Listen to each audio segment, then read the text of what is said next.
On March 14, 1997, a 29-year-old Illinois farmer named Earl Braddock backed a flatbed gooseneck trailer into the center bay of his pole barn outside Gibson City at 4:15 in the afternoon.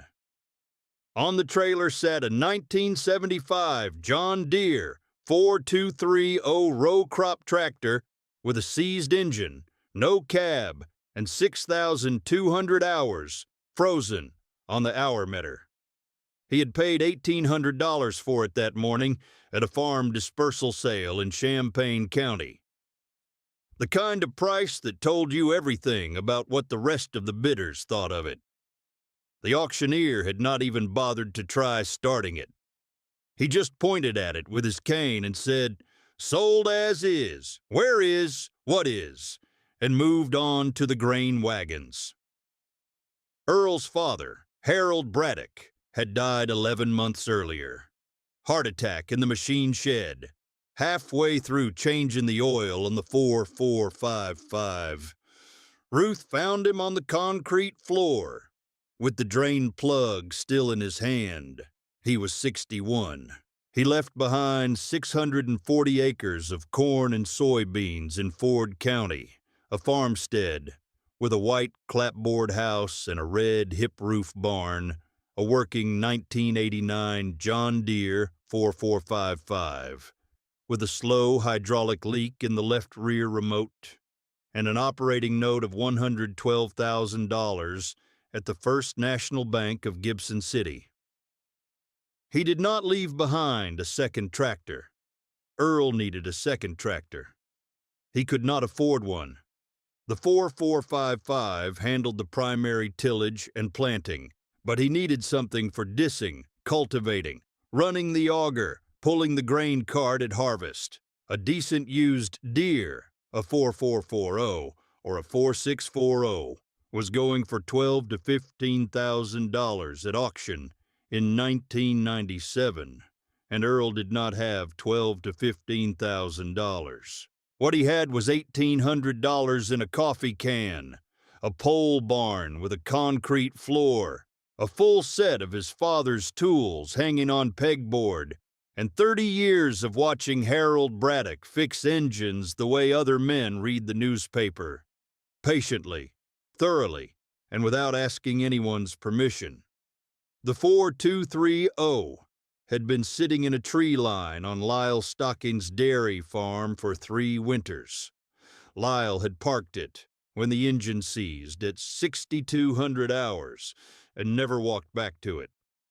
Mouse nests packed the air cleaner housing. The radiator hose was cracked and dry rotted. The clutch pedal was frozen solid. Sparrow droppings covered the fenders like gray snow. But Earl had crawled under it at the sale and seen what mattered. The frame was straight as a fence post. The rear end was tight. No play in the bull gear, no slop in the differential. The PTO shaft turned by hand with a pipe wrench, and the block was not cracked. No coolant trails, no frost heaving, no hairline fractures in the casting. The engine was the problem, and the engine was what Earl knew how to fix. If you value stories about the equipment decisions that define a farm, the ones made in quiet, carried for decades, and never forgotten, this channel tells them. We don't rush, we don't sell, we just remember.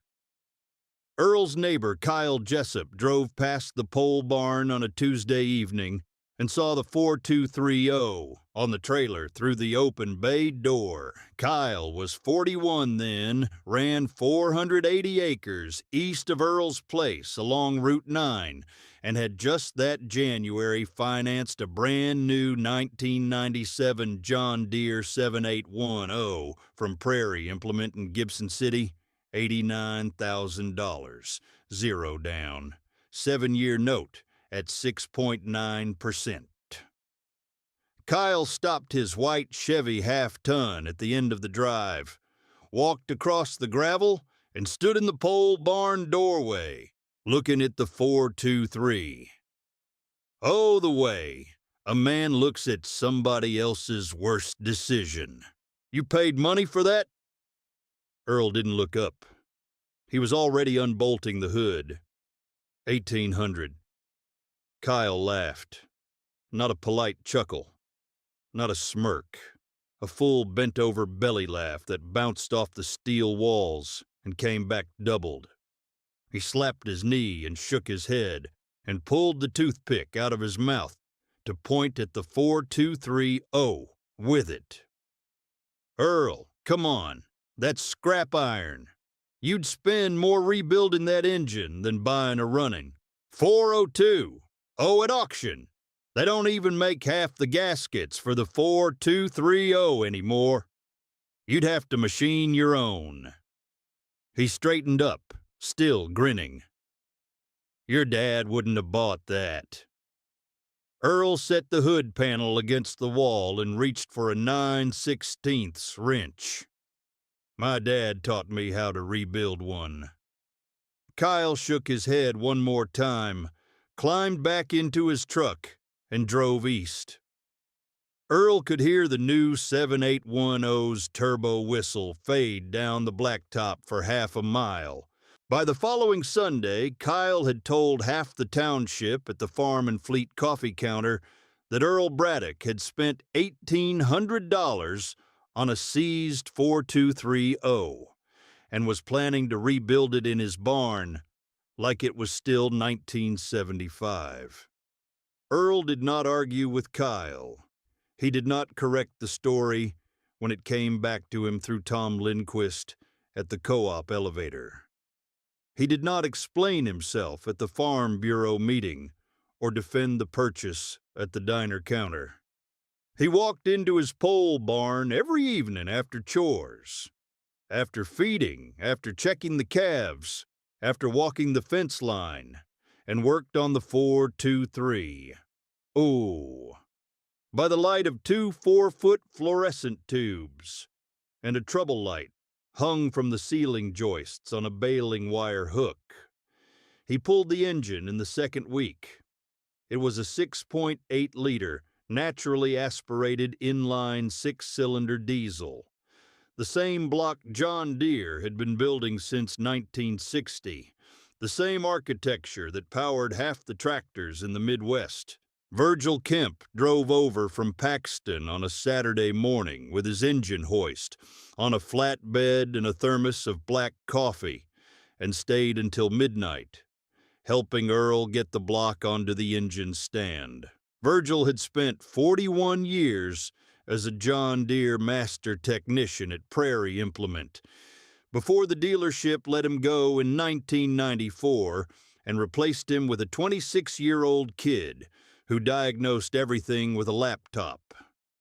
Virgil shined his flashlight into each cylinder bore, turned the crankshaft by hand with a breaker bar, checked the main bearing caps with his fingertips, and said 3 words: "She's worth saving." Earl ordered parts from a surplus dealer in Moline and a machine shop in Decatur. New pistons, standard bore, no oversizing needed, because the cylinders measured within 0.02 of factory spec once the glaze was broken. New rings, new rod and main bearings, a reground crankshaft that came back balanced to within half a gram, the journal's polished mirror smooth, a complete gasket set from an aftermarket supplier in Kansas City who still stocked the 4230 kit because enough of them were still running to make it worth manufacturing. New injectors, rebuilt Stanodyne units from a diesel shop in Peoria, new glow plugs, new water pump with a cast iron impeller, not the plastic replacement that the parts counter would have tried to sell him. Total parts bill, $2,340. Paid in 3 installments from the milk check Ruth brought in from the 12 Holsteins they kept along the west fence. Ruth never questioned the expense. She had watched Harold rebuild engines for 30 years. She knew what the sound of a running tractor meant to a farm that couldn't afford a dead one. Earl worked 3 hours every night for 11 weeks. He honed the cylinders by hand with a ball hone on a half-inch drill until the crosshatch pattern met the spec in the 4230 technical manual, the same green-covered manual his father had bought from the dealer in 1976 and kept on the shelf above the workbench next to the coffee thermos, and a photo of Harold and Earl's mother standing beside a brand new 423. Oh, the day they picked it up. He torqued the head bolts to 100 to 75 foot-pounds in the exact sequence printed on page 1422 of that manual. Center out, 3 passes, star pattern. He set the valve lash at 14 thousandths intake, 20 thousandths exhaust, cold. He bled the fuel system by hand, cracking each injector line one at a time, while Virgil cranked the starter in short bursts. On May 28, 1997, at 7:12 in the morning, Earl turned the key on the 1975 John Deere 4230. For the first time in more than 3 years. The starter groaned once.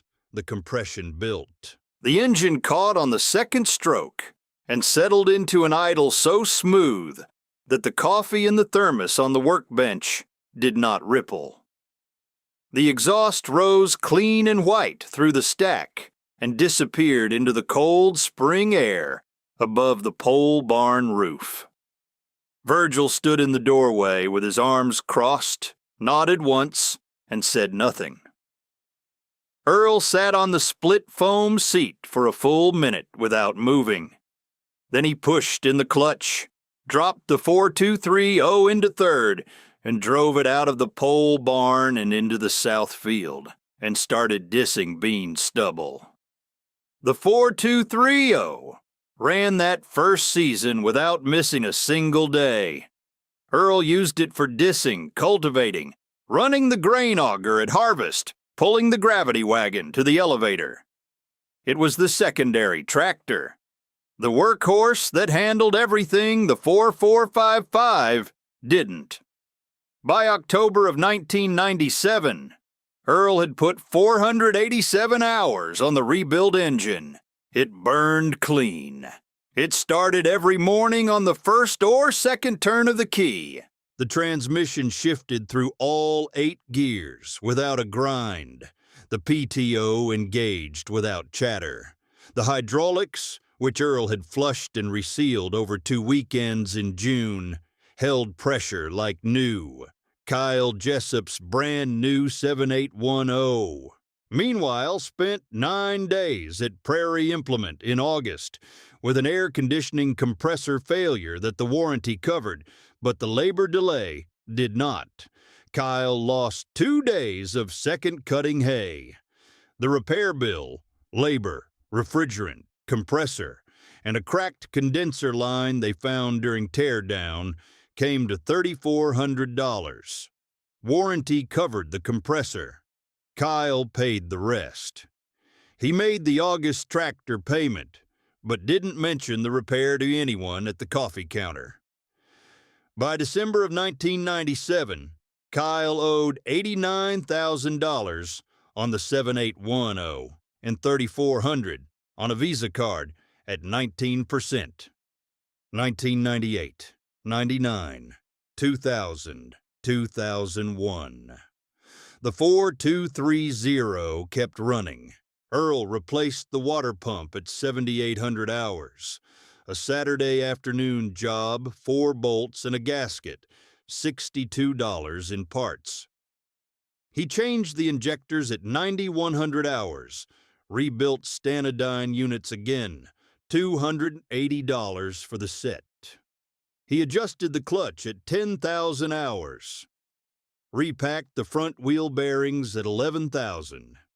Every repair was done in the pole barn by hand, with Virgil's advice when Earl needed it, and Harold's manual when he didn't. Total maintenance cost over the first 12 years of the rebuilt engine's life, $4,700. The tractor that had cost $1,800 to buy and $2,340 to rebuild was approaching the 13,000-hour mark and showed no sign of stopping. Kyle Jessup refinanced the 7810 in 2002 when the hydraulic pump failed at 4,100 hours. Dealer quote, $8,200 installed, parts and labor. Kyle didn't have it. He traded the 7810 in on a new 7920 and rolled $14,000 of negative equity into the new 7-year note. He stopped mentioning the 4230 at the coffee counter. He stopped driving past Earl's pole barn in the evenings. By 2008, 3 other farmers in the township had brought old Deeres to Earl's pole barn, asking if he'd take a look.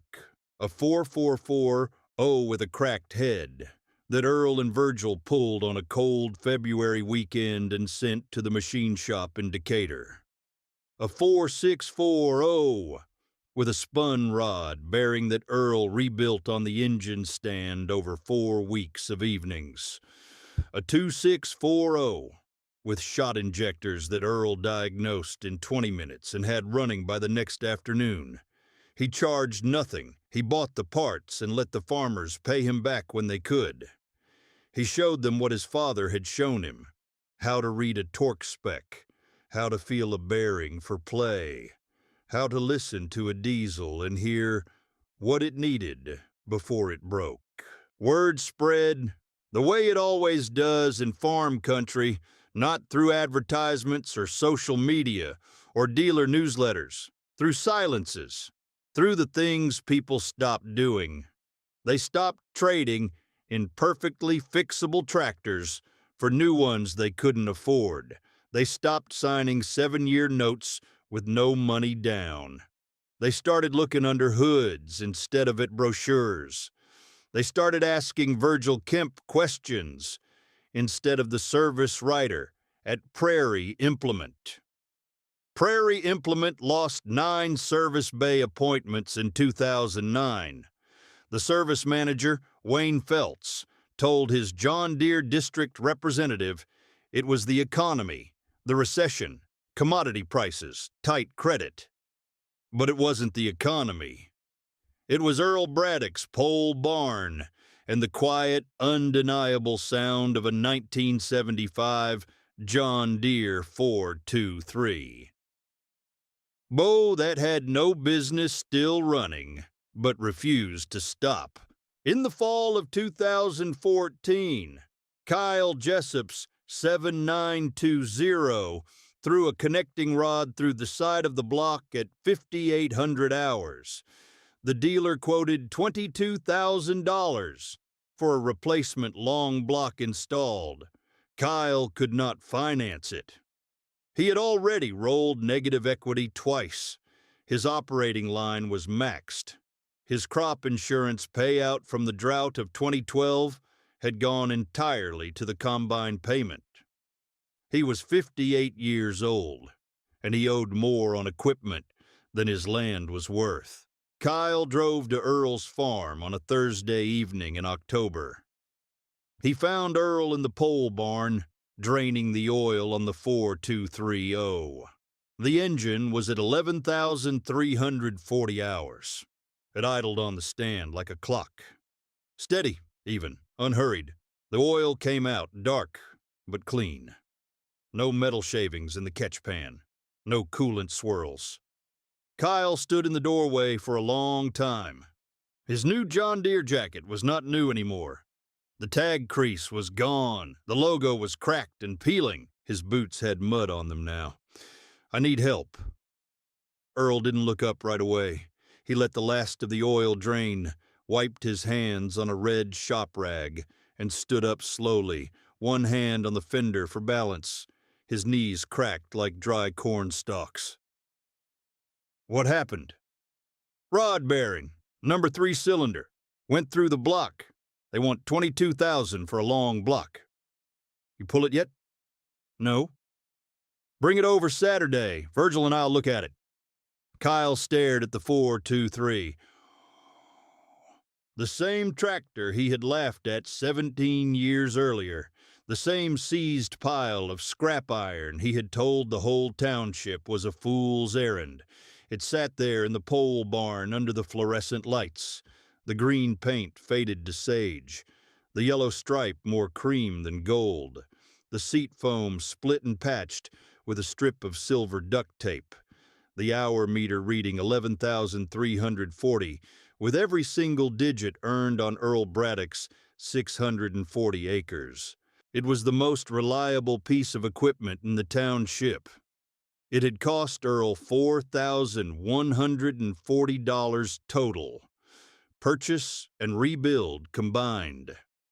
Kyle's 7920 had cost him $112,000 over 7 years and hadn't lasted half as long.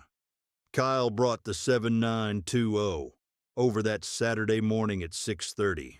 Earl and Virgil had the engine pulled by noon. The number 3 rod bearing had spun and scored the crankshaft journal, 40 thousandths deep. The block had a 4-inch crack running from the cylinder wall to the oil gallery.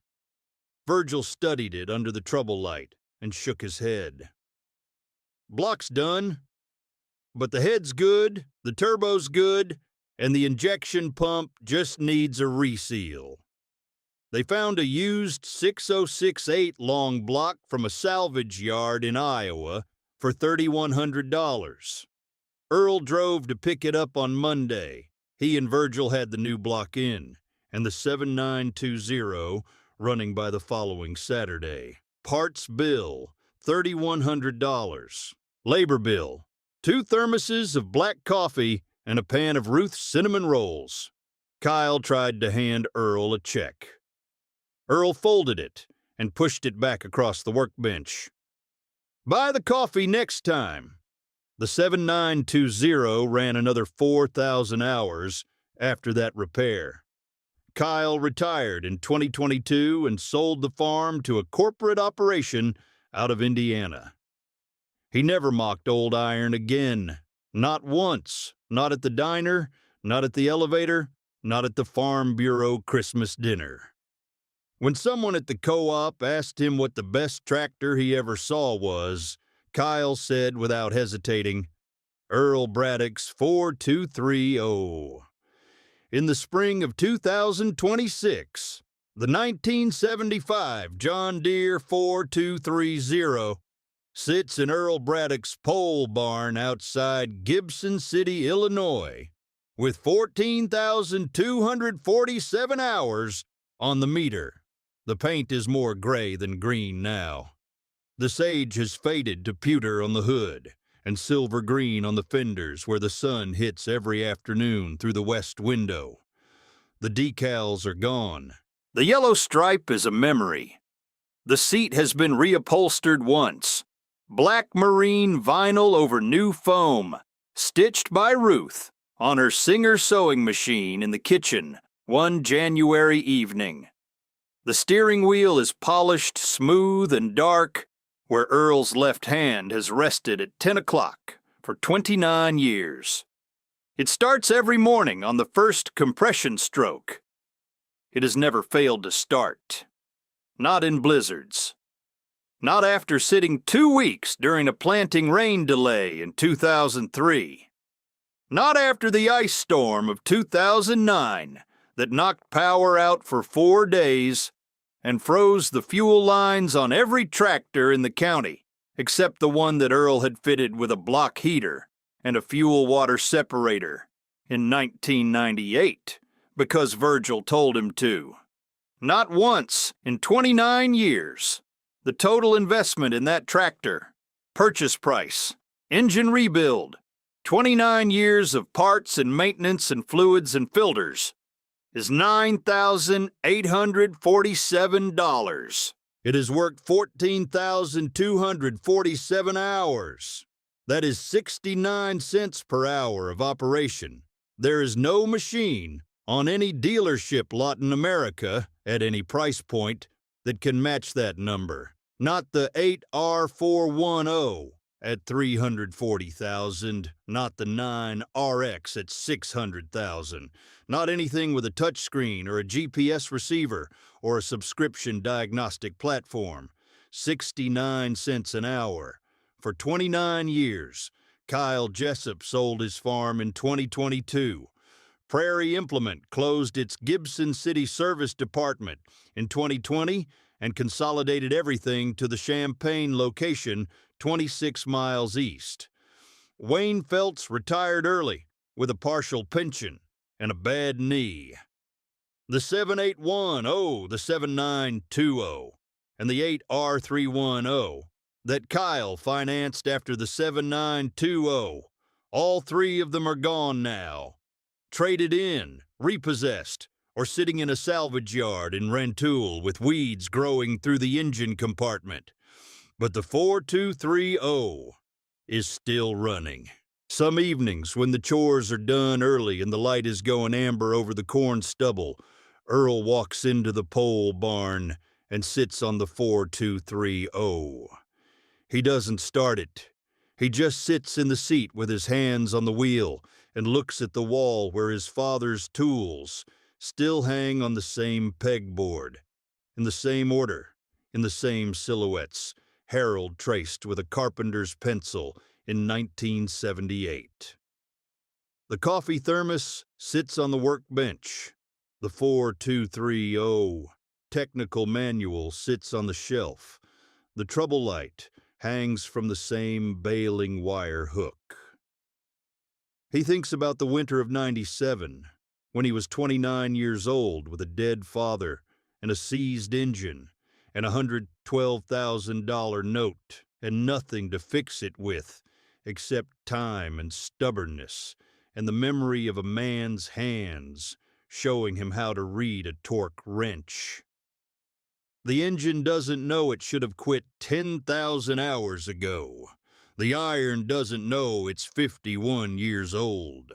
It doesn't know about dealership consolidation, or subscription diagnostics, or precision ag platforms, or the 7-year note at 6.9%. It just does what it was built to do. The same thing, the same way, every single day. And that, Earl thinks, staring at the pegboard in the fading light, is the closest thing to a philosophy he's ever found that actually holds up under weight. 14,000 hours, 69 cents each, and still running.